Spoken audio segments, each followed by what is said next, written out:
Hello friends, welcome to ultimate tech education. आज हम आपके साथ शेयर कर रहे हैं 25 क्वेश्चंस और साथ ही साथ इसके लास्ट में हम आपसे एक क्वेश्चन पूछेंगे जिसका आंसर आपको कमेंट बॉक्स पर देना होगा। तो आइए स्टार्ट करते हैं 25 क्वेश्चन। सबसे पहला question, if the voltage across on an element in a circuit is linearly proportional to the current through it then it is the. ये कह रहा है कि जो वोल्टेज है अगर प्रोपोर्शनल हो करंट के तब क्या होगा। फर्स्ट है A capacitor, B transformer, C resistor, D inductor. तो राइट आंसर है इसका सी रजिस्टर।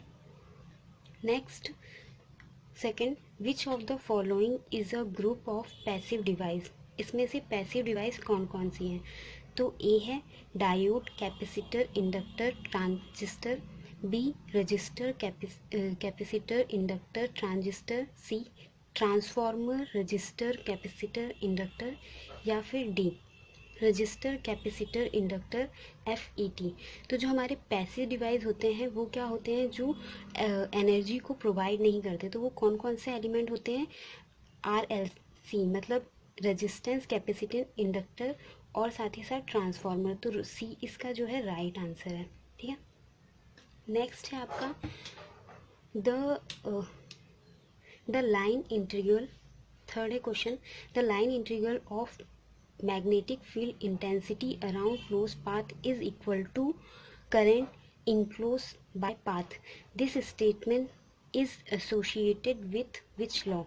ये स्टेटमेंट किस लॉ की है। तो ए है कूलम्ब्स लॉ, बी है गॉस लॉ, सी है एम्पियर सर्किटल लॉ, डी है लेंज लॉ। तो ये है जो स्टेटमेंट है वो है एम्पियर लॉ की। अब देखिए हम एम्पियर लॉ की जो इक्वेशन है वो कैसे पहचानेंगे, इसका इजी तरीका। तो the line integral of, the line बोला है तो इंटीग्रल, इंटीग्रल मीन्स इंटीग्रेटेड और लाइन तो डी एल आ जाएगा। Magnetic field intensity, magnetic field intensity को हम किससे प्रेजेंट करते हैं, बी से। अराउंड क्लोज पाथ, तो ये क्लोज पाथ को शो करेगा। ये इज इक्वल टू क्या है, करंट अनक्लोज पाथ, तो म्यू नॉट सिग्मा आई। तो ये है इसकी इक्वेशन किसकी, एम्पियर सर्किट लॉ की। ठीक है, ये आपसे पूछी जाती है एग्जाम में, इम्पॉर्टेंट है। नेक्स्ट है the ratio of voltage and current in a closed circuit. A है वेरीज, बी है रिमेन कांस्टेंट, सी है इंक्रीज, डी है डिक्रीज। तो जो आपका वोल्टेज और करंट के बीच का रेशो होता है वो हमेशा रिमेन कांस्टेंट होता है। तो बी इसका राइट आंसर है, क्योंकि जो ओम्स लॉ कहता है कि जो वोल्टेज होता है वो डायरेक्टली प्रोपोर्शनल होता है करंट के। मतलब करंट बढ़ेगा तो आपका वोल्टेज भी बढ़ेगा, जिस वजह से ये क्या रहता है, रिमेन कांस्टेंट मिलेगा आपको रेशो में भी। नेक्स्ट है which of the following relation is incorrect. इनमें से कौन सी रिलेशन है जो इनकरेक्ट है। A P is equal to I square R, P means power, R means resistance, I means current. B है R is equal to rho L का square upon A. Rho है रेजिस्टिविटी, L है आपका length और A है cross section area. Next है C, P is equal to V I. P क्या है आपका, पावर है, V है वोल्टेज है, I करंट है। D इज इक्वल टू क्या है, VIR। R क्या है, रेजिस्टेंस है, V है वोल्टेज और I है करंट। तो इसका राइट आंसर जो है वो है B। क्यों, क्योंकि जो आपका रेजिस्टेंस लॉ होता है उसमें जो R होता है इज इक्वल टू होता है रो L अपॉन ए के, ना कि एल स्क्वायर के। तो इस वजह से ये स्टेटमेंट जो है वो क्या है, इनकरेक्ट है। नेक्स्ट है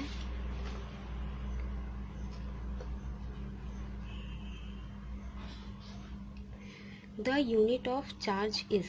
तो जो चार्ज की यूनिट है वो क्या है, ए वोल्ट, बी एम्पियर आवर, सी गुलाम, डी एम्पियर।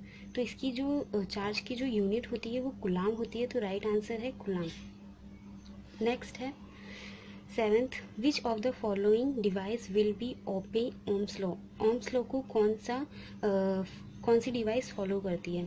तो A rectifier, B incandescent lamp bulb, C arc lamp, D Zener diode. तो इसका राइट आंसर है इंडेंसेंट बल्ब, ये ओम्स लॉ को फॉलो करती है। नेक्स्ट है the flow of electrical current in a metallic conductor is only due to a natural charges, B electrons, C positive ions and electrons, D positive ion. तो right answer है इसका electrons. जो electrons होते हैं, electrons के कारण ही जो current का फ्लो है मेटेलिक कंडक्टर में होता है। ठीक है, नेक्स्ट है question, determine the value of current in ampere. Current निकालना है इसमें। The flow of a resistor of 9 ओम है resistance when the potential difference between the end of the resistor is 36 volt। ए है 8 एम्पियर होगा, बी 7 एम्पियर होगा, सी 4 ampere होगा, D 3 ampere होगा। तो हमें इसमें क्या निकालना है? करंट निकालना है। और आपका क्या दिया है? आर दिया है 9 ओम, और आपका क्या दिया है? वी दिया है 36 वोल्ट। ठीक है, तो V इजिकल टू क्या होता है? I R. ठीक है, अब हम R को यहाँ नीचे ले आएंगे तो यहाँ से हम करंट निकाल सकते हैं। हमारा V दिया है 36 और R दिया है 9। ठीक है, तो 9 से इसको कट करेंगे तो आपका क्या आएगा? 4। तो राइट आंसर है 4 एम्पियर।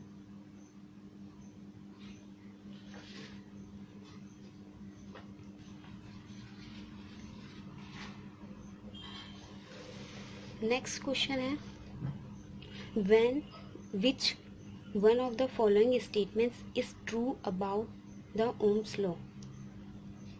फर्स्ट है Ohm's law is applicable to the diode, B Ohm's law is not applicable to the diode, C Ohm's law is applicable to voltage regulator, D Ohm's law is applicable to transistor।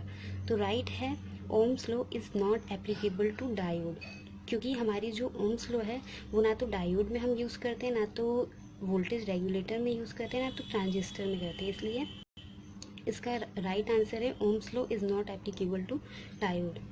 Next है which will be the potential difference in volt between the end of the resistor of 10 ohm resistance when the current through the resistance is 35 ampere.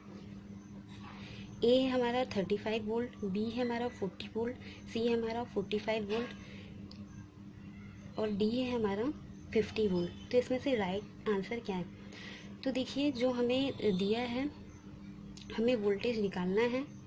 हमें क्या दिया है? Resistance दिया है 10 ओम, और हमें क्या दिया है? रजिस्टर एम्पियर दिया है, करंट दिया है 3.5 एम्पियर। हमारा ओम्स लॉ क्या कहता है? V is equal to I R. हमारे पास I भी है और R भी है, तो हम I कितना करेंगे? 3.5 इंटू हमारा R कितना है? 10। तो हमारा आंसर क्या निकलेगा? 35 वोल्ट। तो इसका राइट आंसर है A 35 वोल्ट। नेक्स्ट है how much time in second will be taken by 40 charge of 40 coulombs of charge to pass through a point in a circuit if a current of 8 ampere flow through। इसमें जो हमें दिया है A 2 second, B 3 second, C 4 second और D है हमारा 5 second. ठीक है, तो हमें क्या दिया है? यहाँ पे Q दिया है 40 कूलम और हमें दिया है करंट I कितना? 8 एम्पियर। हमें पता है Q इज इक्वल टू क्या होता है? IT। तो यहाँ से हम टाइम निकाल सकते हैं, हमें टाइम ही निकालना है। तो जो Q है हमारा कितना है? 40 है, और हमारा क्या है? करंट कितना है? 8 है, इज इक्वल टू, तो इसको कट करेंगे 8 5 का कितना होता है? 40। तो आपका राइट आंसर क्या होगा? 5 सेकेंड। ठीक है, नेक्स्ट है 13, which of the following expression satisfied the ampere circuit law.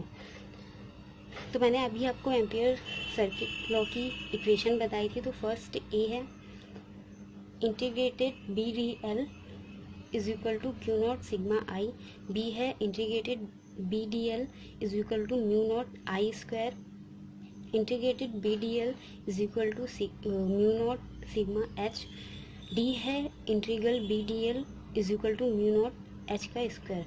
तो आपकी राइट इक्वेशन है A, B integrated B D L is equal to mu not I. ठीक है, नेक्स्ट क्वेश्चन है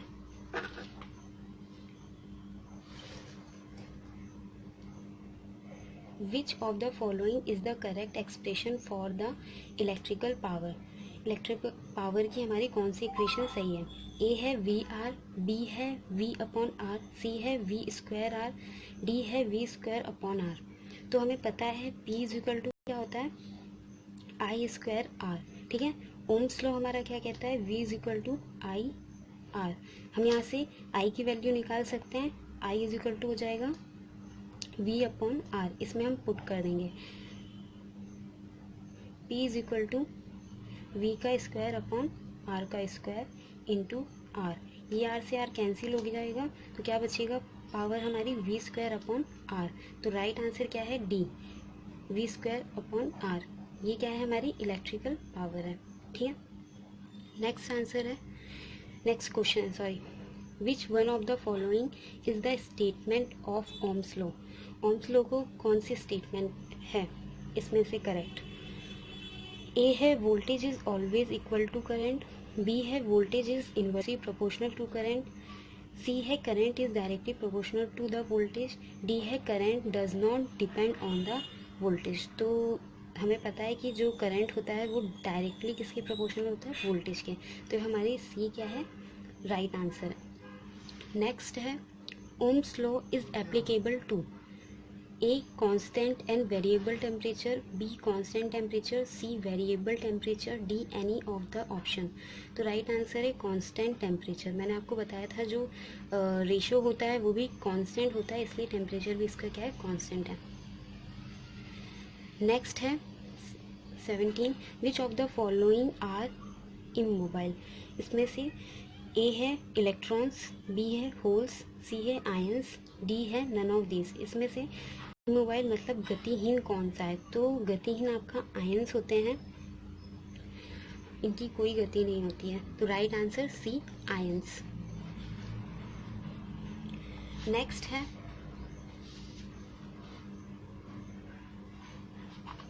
determine the power in watt dissipated by 16 ohm resistor when the potential difference between the end of the resistor is 32 watt volt। ए आपका है, इसमें power निकालनी है तो आपको पावर कितनी दी है, एक दी है, फर्स्ट दी है ए 66 वॉट, बी दी है 68 वॉट, सी दी है 62 वॉट, डी दी है 64 वॉट। तो देखिए हमारी पावर की इक्वेशन क्या होती है P is equal to I square R. ठीक है, इसमें हमें क्या दिया है आर दिया है 16 ओम और हमें क्या दिया है पोटेंशियल हमारा वी दिया है 32 वोल्ट।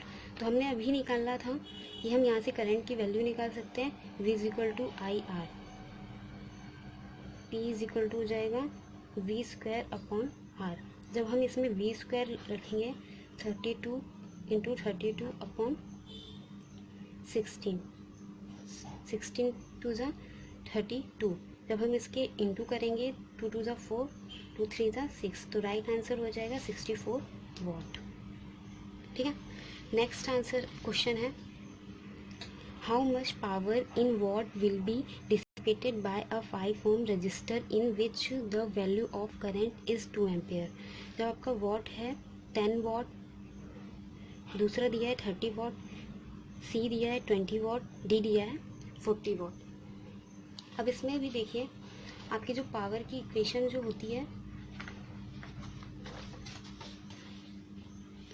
पावर की इक्वेशन क्या होती है P is equal to I square are.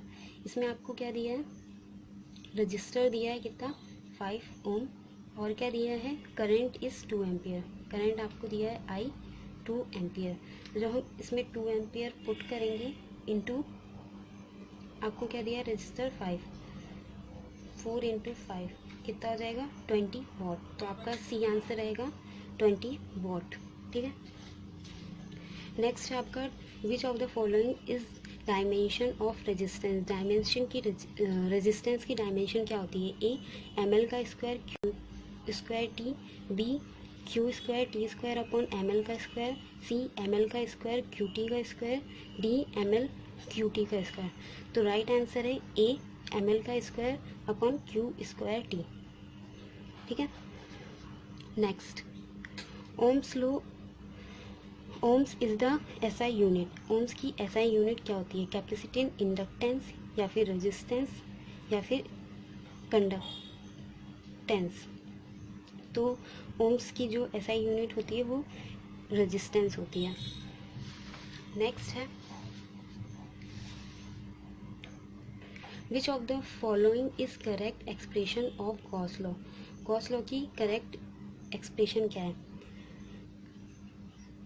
Flux E is equal to Q upon Q naught is equal to B है, flux is equal to E is equal to epsilon naught upon Q, sorry ये epsilon naught है, C flux E is equal to 4E upon H, D flux E is equal to 4H upon E। तो जो Gauss law की equation होती है वो है आपको पता होगा जो फ्लक्स होता है इज इक्वल टू होता है Q upon epsilon naught K in the close path. तो राइट आंसर है ए आपका। नेक्स्ट है 23 which of the following is the dimension of energy. जो एनर्जी की डायमेंशन है वो क्या होती है, ए ml का स्क्वायर टी स्क्वायर अपॉन में टी स्क्वायर, बी ml का square upon T square, B sorry C T square upon ml का स्क्वायर, डी ml का स्क्वायर अपॉन क्यू टी का स्क्वायर। तो इसका राइट आंसर है B ml का square upon T का square. Next what will be the potential difference in watt between the terminal of the resistor of 8 ohm when the current through the resistor is 3 ampere। इसमें आपको voltage निकालना है। एक ए दिया है 24 volt, B दिया है 22 वोल्ट, सी दिया है 36 वोल्ट, डी दिया है 30 वोल्ट। आपको पता है वी इज इक्वल टू क्या होता है आई आर। हमारे पास क्या है, आर है 8 ओम और क्या है करंट है आई है 3 ampere. V is equal to 8 into 3 24। तो राइट आंसर है 24 वोल्ट। ठीक है। लास्ट क्वेश्चन है 25 विच one of the following is incorrect expression for void seventh law. ठीक है। इसका जो करेक्ट इक्वेशन है वो कौन सी है, तो ए पूछिए integral B D L is equal to mu naught sigma I, दूसरी है flux E is equal to Q upon epsilon naught, C है आपका B D proportional to I D L sine theta upon R square, D है आपका B D proportional I R square sine theta upon R square. तो right answer है C, ये आपकी correct equation है। अब है आपको क्वेश्चन बताने से पहले मैं आपसे एक बात कहना चाहती हूँ, आप चैनल को हमारे सब्सक्राइब कर लीजिए ताकि जो हमारे नई वीडियोस हैं आपको मिलती रहें। और वीकली हम 25 क्वेश्चन शेयर करेंगे आपके साथ। तो आज का हमारा जो क्वेश्चन है वो ये है, what will be the value of current in ampere through a resistor of 40 ohms when the potential difference between two and of the register in 2 volt. A 2 ampere होगा, डी 0.5 एम्पियर होगा, सी 4 ampere होगा, D 0.2 होगा। तो आपको इसका answer हमारे comment box पर देना है। ज़्यादा से ज़्यादा आंसर रिप्लाई करिएगा और अगर आपको ये वीडियो अच्छा लगा हो तो लाइक, सब्सक्राइब एंड शेयर ज़रूर करिएगा। Thank you.